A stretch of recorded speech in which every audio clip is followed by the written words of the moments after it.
Lesson 9. The Mental Planes. In our last lesson, we told you something about the operation of the mind outside of the field of consciousness. In this lesson, we will attempt to classify these out-of-consciousness planes by directing your attention to the several mental planes above and below the plane of consciousness. As we stated in the last lesson, over 90% of our mental operations are conducted outside of the field of consciousness, so that the consideration of the planes is seen to be an important subject. Man is a center of consciousness in the great one life of the universe. His soul has climbed a great many steps before it reached its present position and stage of unfoldment, and it will pass through many more steps until it is entirely free and delivered from the necessity of its swaddling clothes. In his mental being, man contains traces of all that has gone before, all the experiences of himself and the great race movement of which he is a part, and, likewise, his mind contains faculties and mental planes which have not, as of yet, unfolded into consciousness, and of the existence of which he is but imperfectly aware.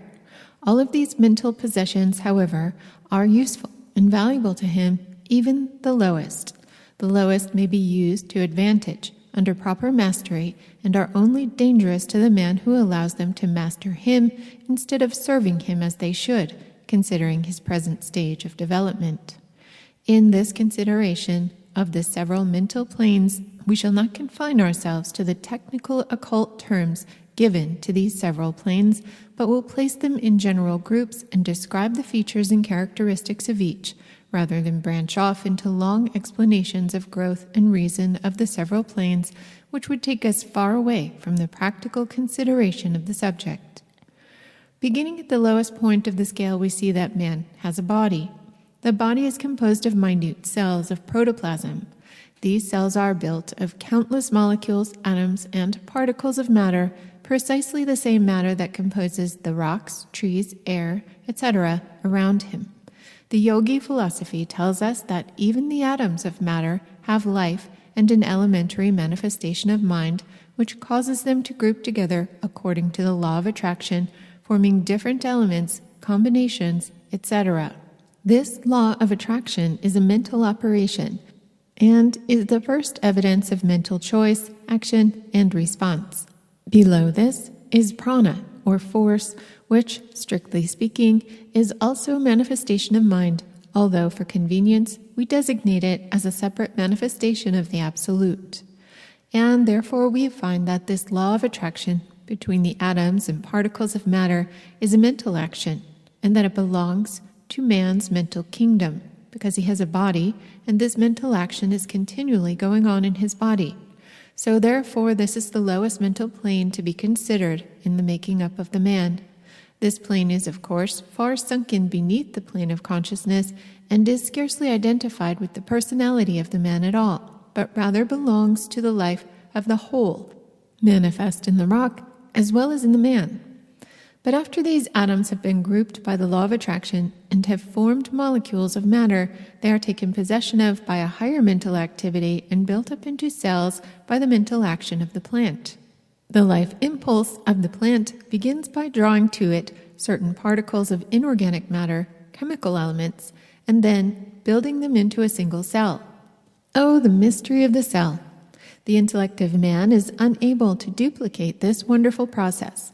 The mind principle on the vegetative plane, however, knows exactly how to go to work to select and draw to itself just the elements needed to build up the single cell. Then, taking up its abode in that cell, using it as a basis of operations, it proceeds to duplicate its previous performance, the primitive and elemental sex process, until the mighty plant is built up. From the humblest vegetable organism up to the greatest oak, the process is the same. And it does not stop there. The body of man is also built up in just this way, and he has this vegetative mind also within him, below the plane of consciousness, of course. To many, this thought of a vegetative mind may be somewhat startling, but let us remember that every part of our body has been built up from the vegetable cell. The unborn child starts with a coalition of two cells. These cells begin to build up the body, for the new occupancy of the child, that is, the mind principle in the cells directs the work, of course, drawing upon the body of the mother for nourishment and supplies. The nourishment in the mother's blood, which supplies the material for the building up of the child's body, is obtained by the mother eating and assimilating the vegetable cells of plants directly or indirectly. If she eats nuts, fruits, vegetables, etc., she obtains the nourishment of the plant life directly. If she eats meat, she obtains it indirectly, for the animal from which the meat was taken built up the meat from vegetables. There is no two ways about this. All nourishment of the animal and human kingdom is obtained from the vegetable kingdom, directly or indirectly. And the cell action in the child is identical with the cell action in the plant, cells constantly reproducing themselves and building themselves up into bodily organs, parts, etc., under the direction and guidance of the mind principle. The child grows in this way until the hour of birth. It is born, and then the process is but slightly changed. The child begins to take nourishment either from the mother's milk or from the milk of the cow or other forms of food. And as it grows larger, it partakes of many different varieties of food. But always it obtains building material from the cell life of the plants. And this great building up process is intelligent. Man, with his boasted intellect, cannot explain the real thingness of the process. A leading scientist who placed the egg of a small lizard under a microscopical examination and then watched it slowly develop has said that it seemed as if some hand was tracing the outlines of the tiny vertebrae and then building up around it. Think for a moment of the development of the germ within the egg of the hummingbird or the ant or the gnat or the eagle.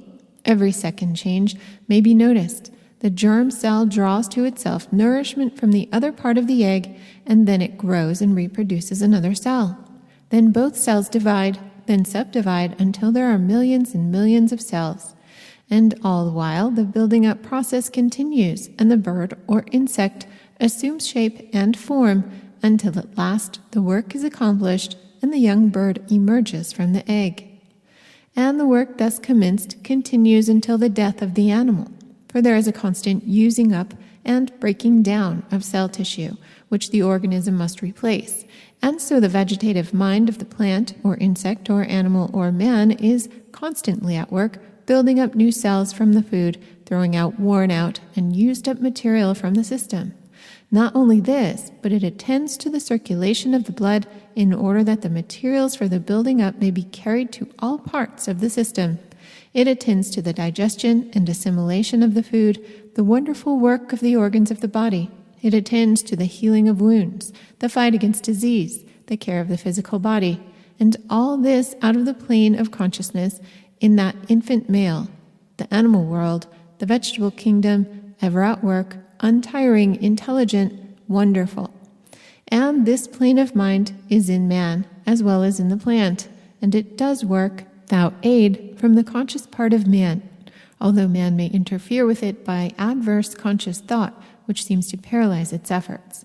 Mental healing is merely the restoring of normal conditions so that this part of the body may do its work without the hindrance of adverse conscious thought.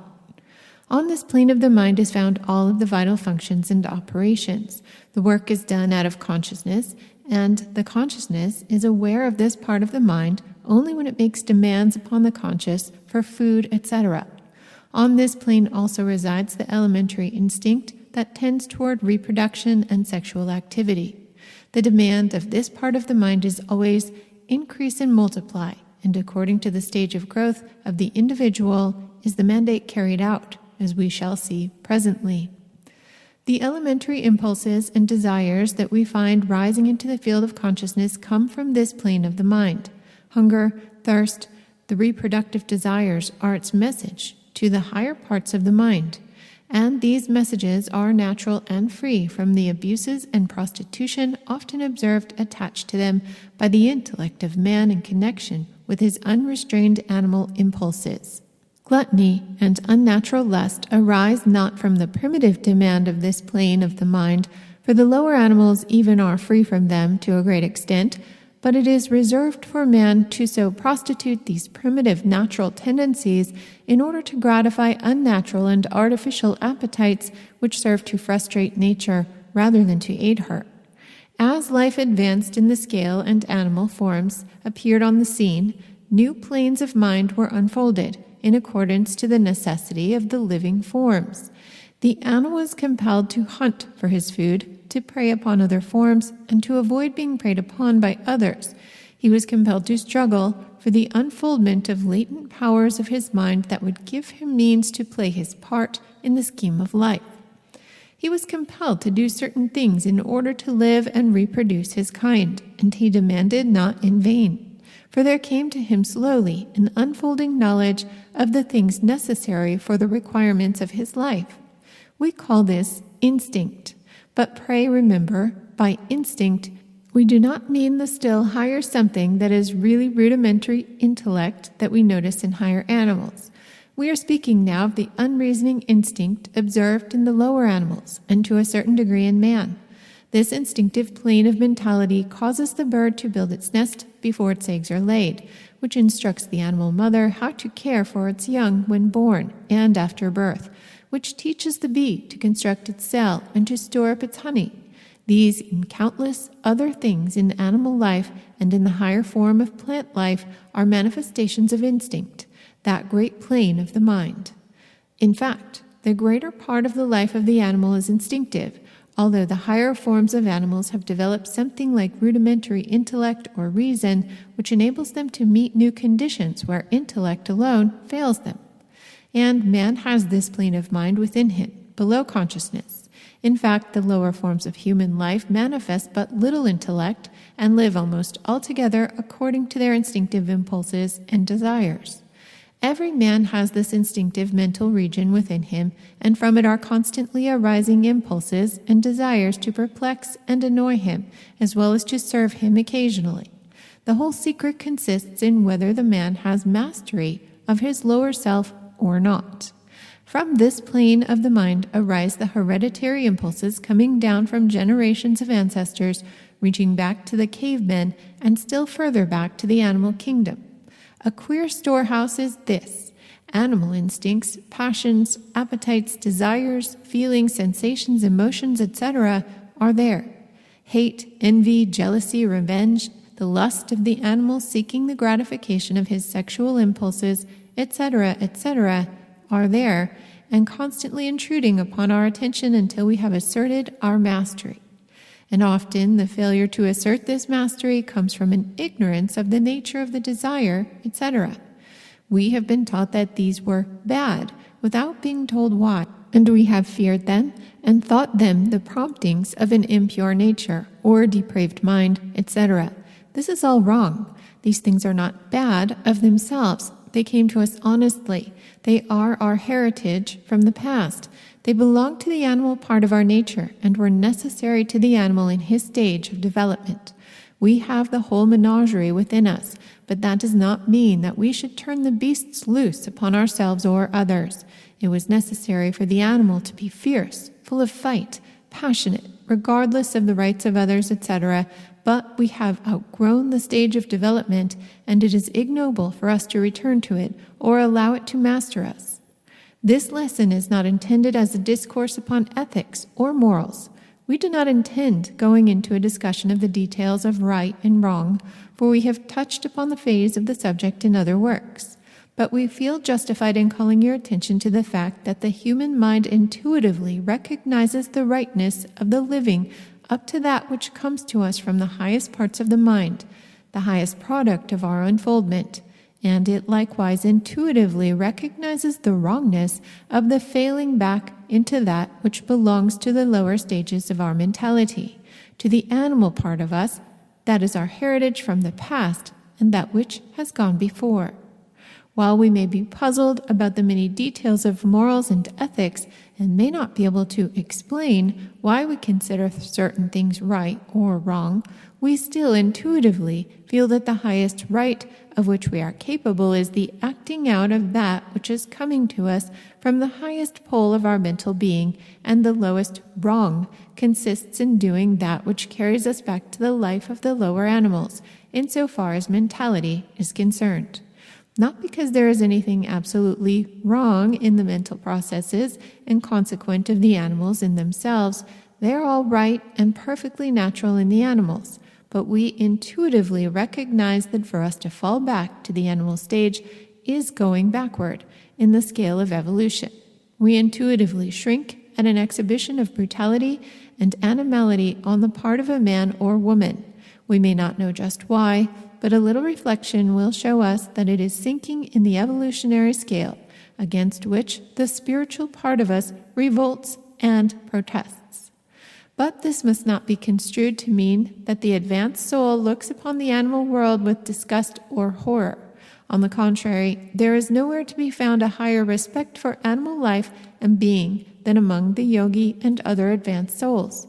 They delight in watching their animals filling their places in life, playing out the parts in the divine scheme of life. Their animal passions and desires are actions viewed sympathetically and lovingly by the advanced soul, and nothing wrong or disgusting is seen there. And even the coarseness and brutality of the savage races are so regarded by these advanced souls. They see everything as natural, according to the grade and degree of development of these people. It is only when these advanced souls view the degeneracies of civilized life that they feel sorrow and pain. For here they see instances of devolution instead of evolution, degeneration instead of regeneration and advancement. And not only do they know this to be the fact, but the degenerate specimens of mankind themselves feel and know it. Compare the expression of the animal or savage going through their natural life actions and performances. See how free and natural are their expressions, how utterly apart are their evidences of wrongdoing. They have not, as yet, found out the fatal secret of good and evil. They have not, as yet, eaten the forbidden fruit. But on the contrary, look into the faces of the degenerates and fallen souls of our civilized life. See the furtive glance and the self-conscious of wrong evident in every face. And this consciousness of wrong bears heavily upon these people. It is heavier than the punishments heaped upon them. That nameless something called conscience may be smothered for a while, but sooner or later it comes to light and demands the pound of flesh from its victim. And yet you will say that it seems hard to think that the same thing can be right in one person and wrong in another. This seems like a hard saying and a dangerous doctrine, but it is the truth, and man instinctively recognizes it. He does not expect the same sense of moral responsibility in a young child or in a savage that he does in a mature, developed, civilized man. He may restrain the child and the savage for self-protection and the welfare of all, but he realizes the distinction, or at least should do so. And not only this is true, but as man advances in the scale, he casts off many ideas of wrong that he once held, having outgrown the old ideas and having grown into new conceptions. And the tendency is always upward and onward. The tendency is constantly from force and restraint toward love and freedom. The ideal condition would be one in which there were no laws and no necessity for them, a condition in which men had ceased to do wrong because they had outgrown the desire rather than from fear or restraint or force. And while this condition as yet seems afar off, there is constantly going on an unfoldment of higher planes and faculties of the mind, which, when once fully manifest in the race, will work a complete revolution in ethics and laws and government, and for the better, of course. In the meantime, mankind moves along doing the best it can, making a steady, though slow, progress. There is another plane of the mind which is often called the instinct, but which is a part of the plane of intellect, although its operations are largely below the field of consciousness. We allude to what may be called the habit mind in order to distinguish it from the instinctive plane. The difference is this: the instinctive plane of mind is made up of the ordinary operations of the mind below the plane of the intellect, and yet above the plane of the vegetative mind, and also of the acquired experiences of the race which have been transmitted by heredity, etc. But the habit mind contains only that which has been placed there by the person himself and which he has acquired by experience, habit, and observation repeated so often until the mind knows it so well that it is carried below the field of consciousness and becomes second nature and akin to instinct. The textbooks upon psychology are filled with illustrations and examples of the habit phases or the plane of mental operations, and we do not think it necessary to repeat instances of the same kind here. Everyone is familiar with the fact that tasks, which at first are learned only by considerable work and time, soon become fixed in some part of the mind until their repetition calls for little or no exercise of conscious mental operation. In fact, some writers have claimed that no one really learns how to perform a task until he can perform it almost automatically. The pupil who in early stages of piano playing finds it most difficult to control and manage his fingers, after a time is able to forget all about his fingering and devote his entire attention to the pages of his music, and after this he is able to apparently let his fingers play the entire piece of music by themselves without a thought on his part. The best performers have told us that in the moments of their highest efforts, they are aware that the out-of-conscious portion of their mind is doing the work for them, and they are practically standing aside and witnessing the work being done. So true is this that in some cases it is related that if the performer's conscious mind attempts to take up the work, the quality is impaired, and the musician and the audience notice the difference. The same thing is true in the case of the woman learning to operate the sewing machine. It is quite difficult at first, but gradually it grows to run itself. Those who have mastered the typewriter have had the same experience. At first, each letter had to be picked out with care and effort. After a gradual improvement, the operator is enabled to devote her entire attention to the copy and let the fingers pick out the keys for themselves. Many operators learn rapid typewriting by so training the habit of mind that it picks out the letter keys by reason of their position, the letters being covered over in order to force the mind to adapt itself to the new requirements. A similar state of affairs exists wherever men or women have to use tools of any kind. The tool soon is recognized by the mind and used as if it were a part of the body, and no more conscious thought is devoted to the manipulation than we devote to the operation of walking, which, by the way, is learned by the child only by the expenditure of time and labor. It is astonishing how many things we do automatically in this way. Writers have called our attention to the fact that the average man cannot consciously inform you how he puts his coat on in the morning, which arm goes in first, how the coat is held, etc. But the habit mind knows very well. Let the student stand up and put on his coat in the regular way, following the leadings of the habit mind. Then, after removing it, let him attempt to put it on by inserting the other arm first, for instance. He will be surprised to find out how awkward it will be for him and how completely he has been depending upon the habit mind. And tomorrow morning, let him find out which shoe the habit mind has been putting on him first, and then try to reverse the order and notice how flurried and disturbed the habit mind will become, and how frantically it will signal to the conscious mind, "Something wrong up there," or try to button on your collar, reversing the order in which the tabs are placed over the button, right before left or left before right, as the case may be, and notice the involuntary protest. Or try to reverse the customary habit in walking and attempt to swing your right arm with the movement of your right leg, and so on, and you will find it will require the exercise of great willpower. Or try to change hands and use your knife and fork. But we must stop giving examples and illustrations. The number is countless. Not only does the habit mind attend to physical actions, etc., but it also takes a hand in our mental operations. We soon acquire the habit of ceasing to consciously consider certain things, and the habit mind takes the matter for granted, and thereafter we will think automatically on those particular questions unless we are shaken out of habit by a rude jolt from the mind of someone else, or from the presentation of some conflicting idea occasioned by our own experience or reasoning process. And the habit mind hates to be disturbed and compelled to revise its ideas. It fights against it and rebels. And the result is that many of us are slaves to old, outgrown ideas that we realize are false and untrue, but which we find that we cannot exactly get rid of. In our future lessons, we will give methods to get rid of these outgrown ideas. There are other planes of mind which have to do with the phenomena known as psychic, by which is meant the phases of psychic phenomena known as clairvoyance, psychometry, telepathy, etc., but we shall not consider them in this lesson, for they belong to another part of the general subject. We have spoken of them in a general way in our 14 lessons in yogi philosophy, etc. And now we come to the plane of mind known to us as intellect, or the reasoning faculties. Webster defines the word intellect as follows: the part or faculty of the human soul by which it knows, as distinguished from the power to feel and to will, thy thinking faculty, the understanding. The same authority defines the word reason as follows: the faculty or capacity of the human mind by which it is distinguished from the intelligence of the inferior animals.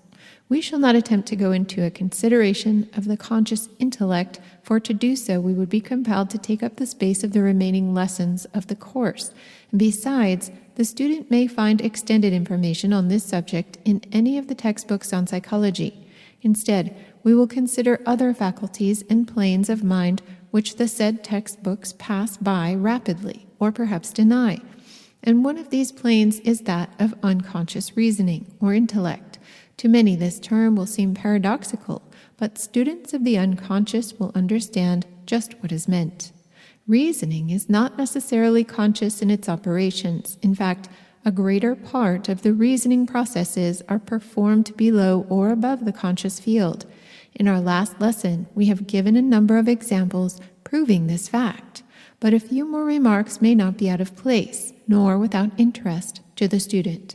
In our last lesson, you will see many instances stated in which the subconscious field of the intellect worked out problems and then, after a time, handed to the conscious reason the solution of the matter. This has occurred to many of us, if not indeed to all of us. Who has not endeavored to solve a problem or question of some sort and after giving up, has had it suddenly answered and flashed into consciousness when least expected? The experience is common to the race. While the majority of us have noticed these things, we have regarded them as exceptional and out of the general rule. Not so, however, with students of the mental planes. The latter have recognized these planes of reason and have availed themselves of their knowledge by setting these unconscious faculties to work for them.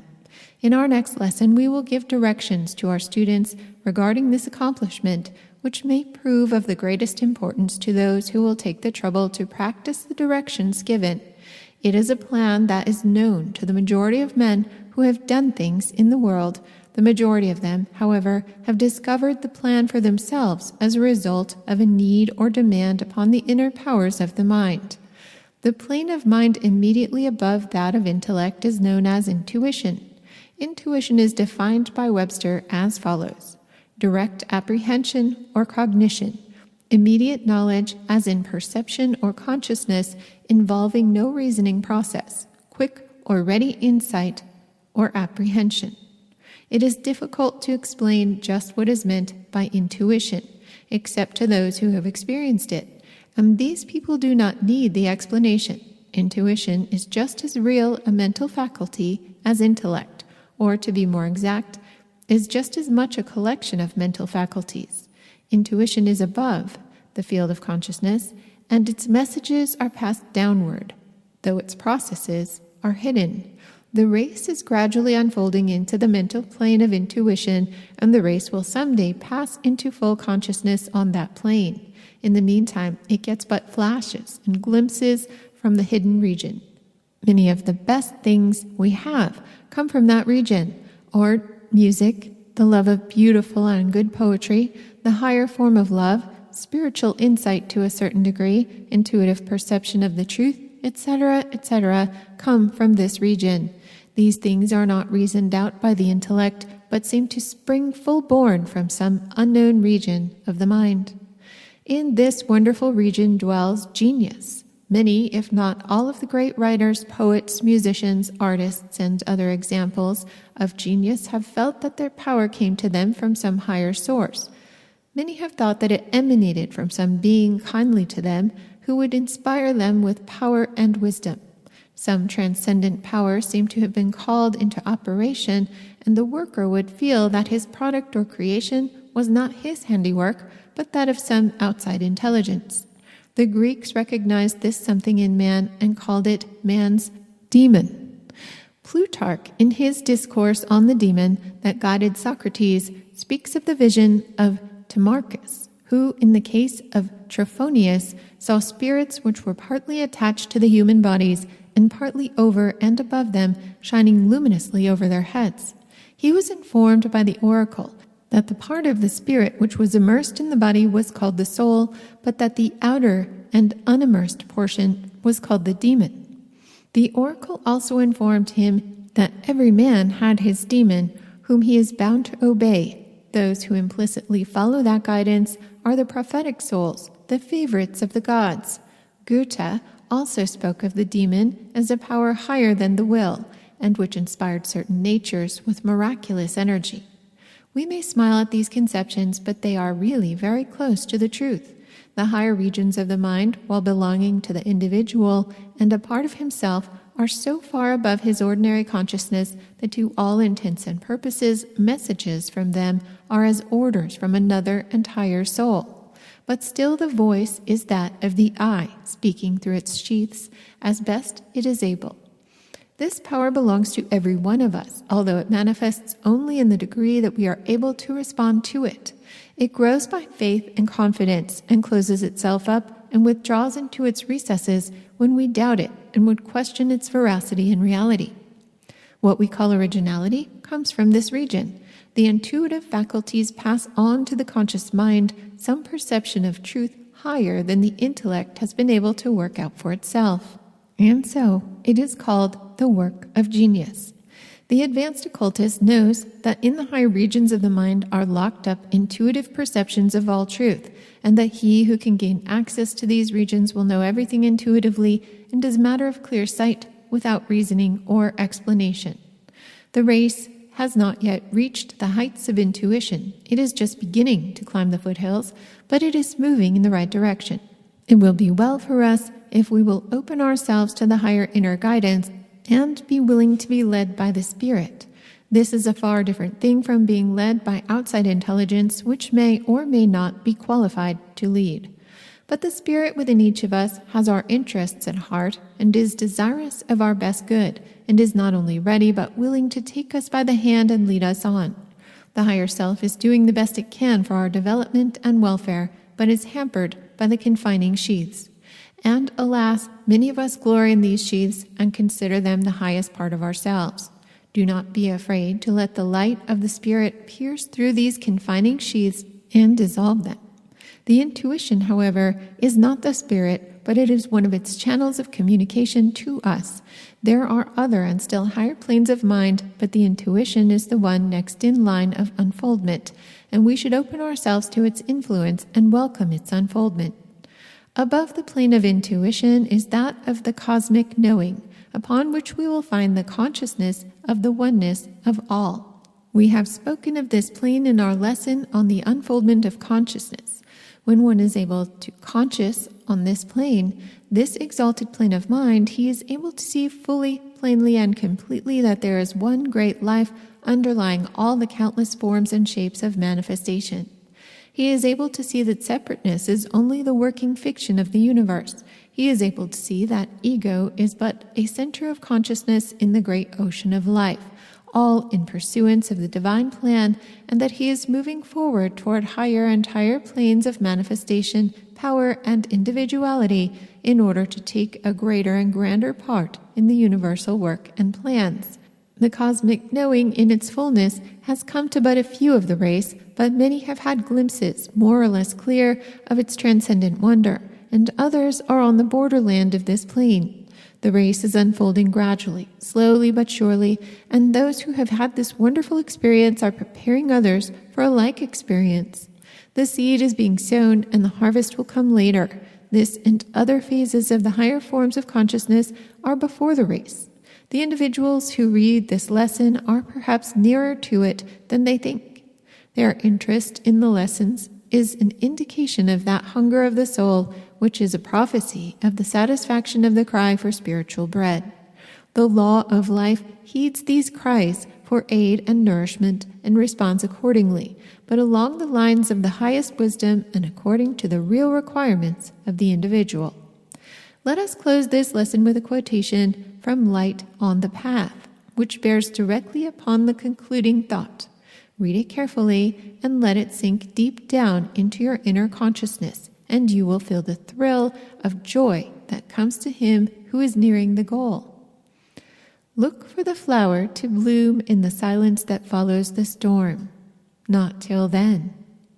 It shall grow, it will shoot up, it will make branches and leaves and form buds while the storm lasts, but not until the entire personality of the man is dissolved and melted, not until it is held by the divine fragment which has created it as a mere subject for grave experiment and experience, not until the whole nature has yielded and become subject unto its higher self can the bloom open. Then will come a calm such as comes in a tropical country after a heavy rain, when nature works so swiftly that one may see her action. Such a calm will come to the harassed spirit, and in the deep silence the mysterious event will occur which will prove that the way has been found. Call it by whatever name you will, it is a voice that speaks where there is none to speak. It is a messenger that comes, a messenger without form or substance, or it is the flower of the soul that is opened. It cannot be described by any metaphor, but it can be felt after, looked for, and desired, even among the raging of the storm. The silence may last a moment of time, or it may last 1,000 years, but it will end. Yet you will carry its strength with you, again and again. The battle must be fought and won. It is only for an interval that nature can be still. The concluding 3 lessons of this series will be devoted to a practical course of instruction in the development of hidden planes of the mind, or rather, in the development of the power of the individual to master the same and make use of them in his life. He will be taught to master the lower principles, not only in the surmounting of them, but in the transmitting of the elemental forces toward his higher ends. Power may be obtained from this part of the mind under the direction of the will, and the student will be told how to set the unconscious intellect to work for him, and he will be told how to develop and train the will. We have now passed the line between the theoretical and the practical phases of the subject, and from now on it will be a case of train, develop, cultivate, and apply. Knowing what lies back of it all, the student is now prepared to receive the instructions which he might have misused before. Peace be with thee all. Mantram, affirmation. I am the master of my soul.